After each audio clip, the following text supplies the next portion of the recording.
Pemirsa, nasib keputusan sidang pelanggaran etik Setia Novanto semakin tidak jelas. Sikap Mahkamah Kehormatan Dewan terbelah. Sidang yang berjalan tidak sesuai dengan substansi. Publik pun kecewa dengan proses sidang dan bagaimana arah sidang etik Setia Novanto. Kami akan membahasnya langsung bersama dengan pakar hukum tata negara, ada Refli Harun pada sore hari ini. Dan Bang Refli, selamat sore. Selamat sore.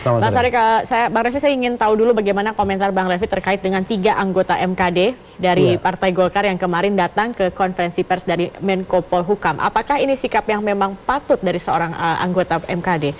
Ya, mestinya kan mereka harus paham ya, ketika mereka sedang mengapa, ini kan bagaimanapun yang namanya sidang seperti ini ya, walaupun termasuk sidang kode etik, itu kan harus menjaga yang namanya netralitas ya, prinsip imparsialitas itu harus tetap dijaga.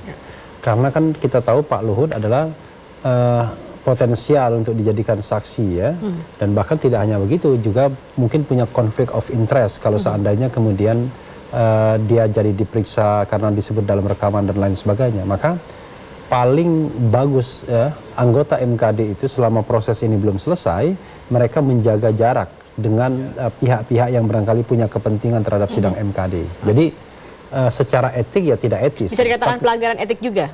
Ya, ini kan jadi ironis. Jadi anggota MKD justru diduga melanggar kode etik. Susah jadinya. Oke. Artinya memang apa yang dilakukan kemarin tidak patut, apalagi tidak patut. Apalagi di tengah sedang etika, bergulirnya. Ya, karena etika ini memang bicara soal pantas dan tidak pantas, itu etika. Jadi walaupun misalnya tidak ada penjelasan yang secara real ya, yang secara pasti, tetapi ada perasaan pantas dan tidak pantas itu bisa mendrive itu. Contoh misalnya, memang mungkin tidak ada aturan bahwa kita dilarang misalnya buang air sembarangan misalnya. Tapi tiba-tiba ada anggota DPR yang buang air sembarangan, katakanlah di lapangan DPR bagaimana dan lain sebagainya. Nah, itu memang tidak ada aturannya, tapi kan perbuatan itu kan tidak pantas. Secara etik itu kan melanggar. Ya. Nah, jadi soal pantas dan tidak pantas ini adalah memang soal yang relatif, tetapi bisa kita rasakan. Nah, datang dalam konferensi pers Pak Luhut, ya, di mana Pak Luhut potensial menjadi salah seorang saksi, ya, atau paling tidak orang yang barangkali butuh diklarifikasi dengan masalah yang melibatkan Setia Novanto. Itu menurut saya sangat tidak pantas. Baik. Kita juga melihat bahwa arah sidang MKD terkait dengan pelanggaran etik Setia Novanto juga semakin tidak jelas arahnya. Nanti kita akan gali lebih dalam lagi, Bang Refli. Tapi kami harus jeda dulu, pemirsa. Setelah ini Metro hari ini masih akan melanjutkan perbincangan. Sesaat lagi tetap bersama kami. Terhormat Saudara Mahkamah Kehormatan Dewan yang diharapkan menjadi ujung tombak penuntasan dugaan pelanggaran etika Setia Novanto hingga kini belum mampu memenuhi harapan publik. MKD bahkan dinilai sengaja mencari-cari persoalan untuk mengulur waktu penuntasan kasus yang menjerat Ketua DPR ini. MKD itu kecenderungannya mencari-cari alasan untuk seakan-akan ingin mempersulit proses ini.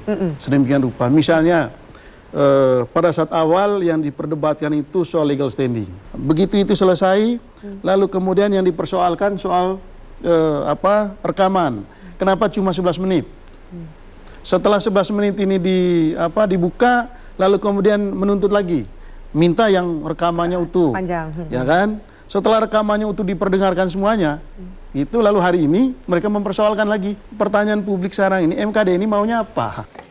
Wakil Ketua MKD dari fraksi Golkar Kahar Muzakir bahkan kembali mempersoalkan rekaman pembicaraan yang menjadi barang bukti laporan Sudirman Said. Pencatutan nama presiden memang kagak ada. Terus Setia Novanto dalam rekaman tidak minta apa-apa. Loh, Bapak laporin di sini situ kan. Sekarang buktinya rekaman tidak mau dikasih. Ya. Ketika Ma'ruf bilang, tapi kan isi flash-disknya sama persis dengan. Nggak ada perlu, faktanya dia tidak mau kasih. Kalau dia sama pasti bagus. Itu kan itu. Setelah memanggil dan memeriksa keterangan pengadu, teradu, dan saksi, serta memperdengarkan bukti rekaman di persidangan, Senin besok MKD dijadwalkan akan meminta keterangan Menko Polhukam Luhut Binsar Panjaitan. Jam 13 kita mau mengundang Pak Luhut Binsar Panjaitan.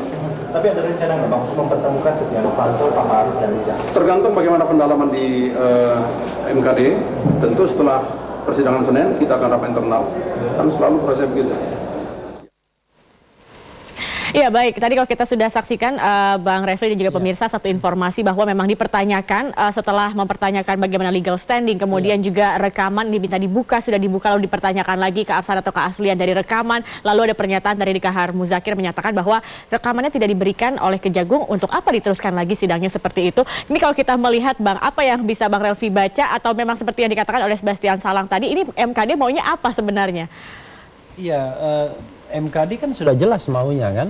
Jadi ada yang pihak yang ingin tetap melanjutkan sidang ini dari awal, mengungkap kebenaran, tapi ada juga kelompok yang memang ingin menyetop sidang ini kan begitu. Artinya pelanggaran etiknya kemudian tidak dilanjutkan. Sudah terbelah juga antara terbelah. anggota MKD ini ya. Nah, cuma yang menjadi masalahnya adalah mereka yang dari awal kita tahu ya, beberapa orang yang jelas sikapnya membela, terutama yang berasal dari partai yang sama. Tetapi kan dari partai yang berbeda ini kan kita juga harus confirm apakah mereka betul-betul memang punya sikap demikian. Jangan-jangan di publik mereka tegas, mereka ingin lurus, tapi tiba-tiba ternyata di dalam juga konspiratif kan begitu. Nah saya khawatir ini kemudian terjadi. Karena itu kalau saya lihat pembelahan misalnya ya, antara yang kemudian ingin terus sidang ini dilanjutkan dengan yang sidang dinyatakan tidak memenuhi syarat misalnya, kan awalnya kan mayoritas yang menginginkan terus. Artinya ini bukan sekedar hanya masuk angin ataupun juga mengulur-ngulur waktu, artinya memang sudah ada skenario juga yang disiapkan. Iya, saya kira tetap ada ya, karena ini kan jabatan yang sangat prestisius ya, dan lebih dari itu adalah kalau seandainya ini diterus-teruskan kan jadi takutnya jadi efek bola salju yang terus publik terus juga membesar. menanti Bang Refli kapan keputusan dari sidang etik Novanto ini akan selesai atau akan ada keputusan khususnya sebelum masa reses. Kita mengharapkannya seperti itu. Tapi kalau melihat ini, Anda melihat skenario putusan ini akan seperti apa? Saya tidak yakin kalau saya tidak yakin kalau reses. Memang ada tadi saya ketemu ada anggota DPR yang mengatakan dia yang menginginkan sebelum reses 18 sudah ada putusan. Tapi saya tidak yakin ya, karena pasti ada upaya untuk mengulur-ngulur waktu. Cuma kalau kita bicara skenario putusan, saya mengatakan begini, kan saya pribadi tidak ada urusan apakah Setia Novanto akan dinyatakan bersalah atau tidak, itu soal lain. Tetapi jangan sampai kemudian mislead cara menghukumnya. Kalau misalnya dinyatakan bersalah, begini, kalau misalnya masyarakat kan barangkali ingin mengatakan bahwa ini sudah terjadi pelanggaran berat. Karena itu harus diberikan sanksi yang maksimal. Sanksi maksimal adalah pemberhentian. Tapi jangan lupa, kalau ada dugaan pelanggaran berat, maka kemudian harus dibentuk panel. Saya sudah sampaikan ini ke media lain. Jadi kalau dibentuk panel, maka panelnya terdiri dari 4 orang independen, masyarakat, dan 3 orang MKD. Ini akan berlangsung seperti apa panelnya ini? Dan panelnya ini sidang semua panel itu tertutup semua. Ya, sidang panel tertutup. Nah nanti panel akan membenarkan apakah betul sudah terjadi pelanggaran berat atau tidak. Kalau dia mengatakan tidak terjadi pelanggaran berat, case close, tutup. Tidak bisa dinyatakan lagi. Tidak bisa dinyatakan, lalu kemudian tidak akan ada sanksi. Kalau panel menyatakan bahwa memang benar ada pelanggaran berat, maka akan dibawa ke sidang paripurna, rapat paripurna DPR. Apa yang bisa terjadi dalam paripurna ini? Rapat paripurna menyatakan setuju atau tidak setuju untuk pemberhentian. Kalau rapat paripurna menyatakan tidak setuju, bebas juga. Artinya kemungkinan untuk bebas dari sanksi ini juga cukup besar. Besar, 2 stage itu. Lalu apa yang harus dilakukan? Kalau seandainya saya menyarankan begini, kalau memang masih banyak komponen-komponen yang memang betul-betul ingin menegakkan soal dugaan pelanggaran kode etik ini, MKD, yang di tangan MKD itu ada 2 sanksi yang bisa diberikan, sanksi ringan dan sanksi sedang. Ya, jadi pelanggaran berat dan pelanggaran sedang. Nah, sanksi sedang harusnya, sanksi sedang itu apa? Sanksi sedang itu sudah bisa memberhentikan dari pimpinan DPR. Nah, karena itu, tadi saya katakan dengan anggota DPR, saya tidak sebut namanya, mestinya sanksinya kalau memang mereka yakin sudah terjadi dugaan pelanggaran berat, sanksi sedang diberikan dulu. Jadi MKD tanpa melalui sidang-sidang ini? Bukan, setelah sidang ini? Ya, setelah MKD ini, setelah sidang MKD. MKD menyatakan sudah terjadi pelanggaran sedang dan memberikan sanksi sedang, yaitu pemberhentian atau pencopotan dari pimpinan DPR. Itu sanksi sedangnya. Tetapi MKD juga menduga ada pelanggaran berat. Karena pelanggaran berat itu bukan wilayah MKD tapi wilayah panel, MKD membentuk panel.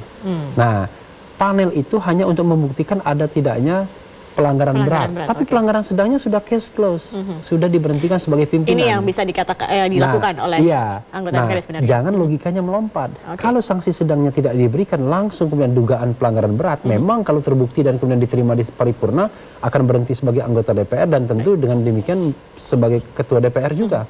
Tapi kalau tidak, dia akan bebas. Oke. Nah ini yang kemudian jangan kemudian kita senang dulu kalau kemudian ada rekomendasi Masih banyak pelanggaran skenario. berat. Oke, Ada baik. beberapa skenario yang bisa Baik, dimainkan. Bang di situ. Refli, ini juga ada pernyataan dari Wakil Ketua DPR Fadlizon yang menyatakan akan membentuk pansus untuk mengungkap mafia dalam PT Freeport Indonesia. Padahal sidang MKD saja untuk sidang etik saja. Ini sedemikian sampai saat ini belum ada keputusan. Banyak sekali intrik-intrik yang terjadi. Apakah memang membentuk pansus ini juga sebuah solusi atau ini lagi-lagi hanya sebuah skenario untuk mengaburkan kembali? Akhirnya kita melihat niatnya apa ya. Kalau seandainya niatnya lurus untuk mengungkapkan masalah Freeport ini yang tidak pernah selesai dari tahun ke tahun, ya kita apresiasi. Tapi baiknya membentuk pansus itu setelah MKD selesai, sehingga kemudian energi DPR tidak terpecah-pecah ya. Nah sehingga setelah kemudian MKD selesai, dengan misalnya apakah itu memberikan sanksi atau tidak tergantung pelanggarannya, bisa saja dibuat pansus tentang Freeport ya untuk kemudian mengungkapkan bagaimana kemudian bisnis proses di Freeport tersebut termasuk perpanjangan dan lain sebagainya. Karena saya termasuk orang yang mengatakan bahwa tidak boleh lagi ada rezim kontrak karya di Republik ini setelah sebenarnya sejak Undang-Undang Dasar 45 diundangkan tahun 1945, lalu kemudian ada Undang-Undang Minerba nomor 4 tahun 2009 yang mengatakan mestinya rezimnya izin, bukan kalau kontrak karya kan equal antara pemerintah dan korporasi asing.